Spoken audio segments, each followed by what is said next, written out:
Bismillahirrahmanirrahim. Assalamualaikum warahmatullahi wabarakatuh.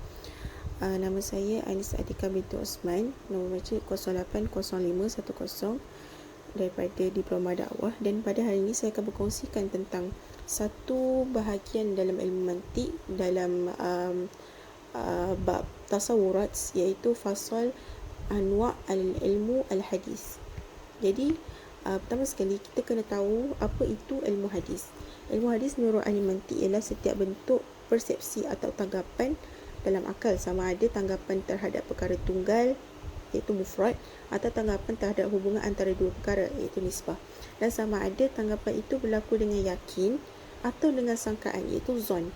Sama ada macam benda tu ada ataupun realiti, ataupun benda tu tak ada pun. Jadi pembahagian untuk ilmu hadis ni ada dua, tasawur dan tasdik. Ilmu tasawur ni mula-mula ilmu tasawur ni ialah pengetahuan tentang sesuatu tanpa menetapkan sebarang hukum ke atasnya. Contoh macam kita memahami maksud al-insan. Al-insan tu apa? Manusia. Macam lagi satu contoh, as-solat, iaitu solat. Kita hanya mengetahui makna tanpa mengatakan perkataan tu wajib, haram, benar atau salah. Kita tak meletakkan hukum kepada perkataan tu. Yang kedua adalah tasdik.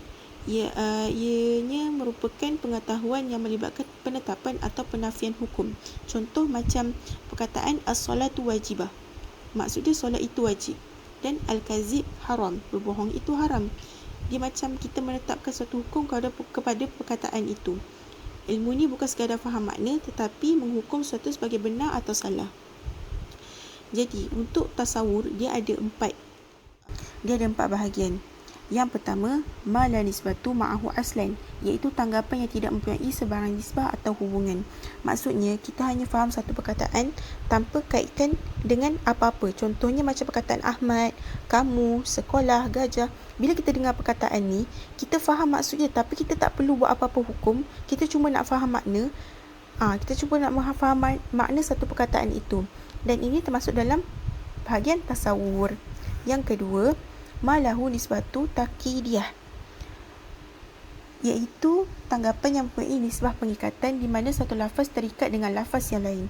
Maksudnya kita faham sesuatu bersama dengan kaitannya dengan benda yang lain. Contoh perkataan macam Taman Ali, taman yang milik Ali, bunga melo. Itu satu perkataan yang menunjukkan kepada sejenis bunga. Dalam contoh ni kita faham makna tapi belum kata betul atau salah. Kita cuma untuk kita nak faham perkataan tu, tapi untuk kita memahami perkataan tu, dia perlu ada berkaitan dia dengan satu perkataan yang lain untuk menunjukkan suatu benda. Jadi ini macam bahagian kedua dalam tasawur. Yang ketiga, malahu nisbatu insya'iyah, iaitu nisbah yang berbentuk perintah atau arahan, bukan untuk memberitahu suatu fakta.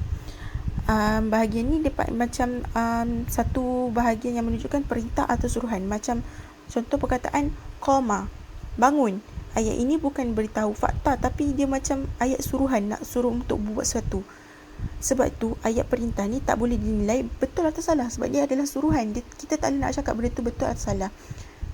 Okey, yang terakhir sekali, malahu nisbatu qabariyah ghairu musabituhu wala munfiyah, iaitu nisbah berbentuk berita yang boleh dinilai sama ada benar atau salah. Contohnya, Zaid sedang berdiri. Ayat ni boleh dia macam ayat ni nak menunjukkan kepada berita, nak memberitahu satu berita. Macam Zaid sedang berdiri. Ayat ni boleh jadi betul kalau Zaid memang berdiri, tapi salah kalau Zaid tidak berdiri. Ayat macam ni lah yang kita boleh nilai benar atau salah.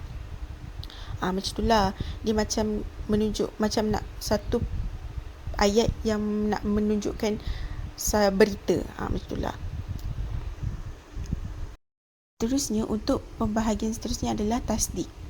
Tasdik ni maksud dia adalah macam selagi kita hanya memahami maksud perkataan tanpa mengaitkannya, kita masih berada pada tahap tasawur. Apabila kita mula memahami hubungan dan membuat penilaian, barulah kita masuk ke tahap tasdik. Dan setiap tasdik pasti bergantung kepada tasawur yang berlaku terlebih dahulu. Sebab kalau kita nak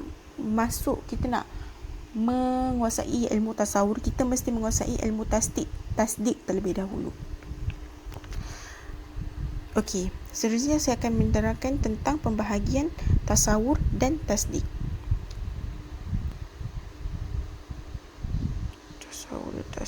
Okey, pembahagian tasawur dan tasdik. Yang pertama, tasawur dururi. Tasawur dururi ni yang maksud dia adalah tasawur yang terus difahami tanpa perlu berfikir atau belajar panjang.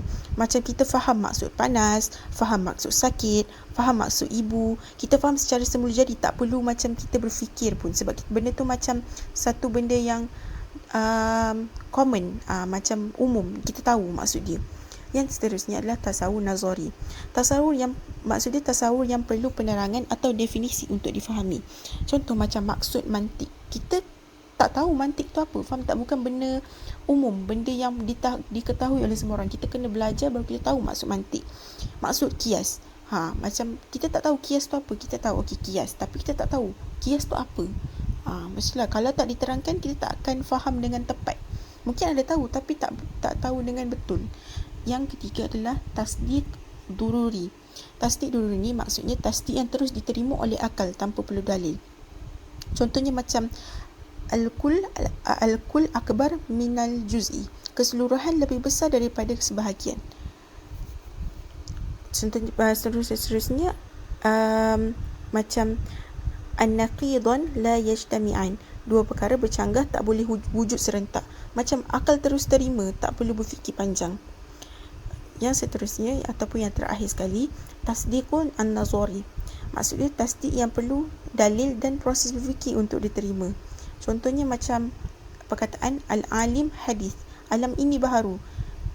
Kita tahu perkataan tu tapi macam kita kena berfikir dulu. Kenapa alam ini baharu? Faham tak? Dia macam perlukan proses berfikir. Lepas tu seterusnya macam wujudullah wajib. Kewujudan Allah itu wajib. Macam kita perlu berfikir dulu untuk memahami satu perkataan tu. Dia macam perlu hujah dan susunan dalil ke untuk faham benda tu. Kalau macam nak senang ingat, ad-dururi ni tahu terus, an-nazari ni perlu fikir. Macam itulah, faham tak? Okey, jadi itu saja daripada saya untuk pembahagian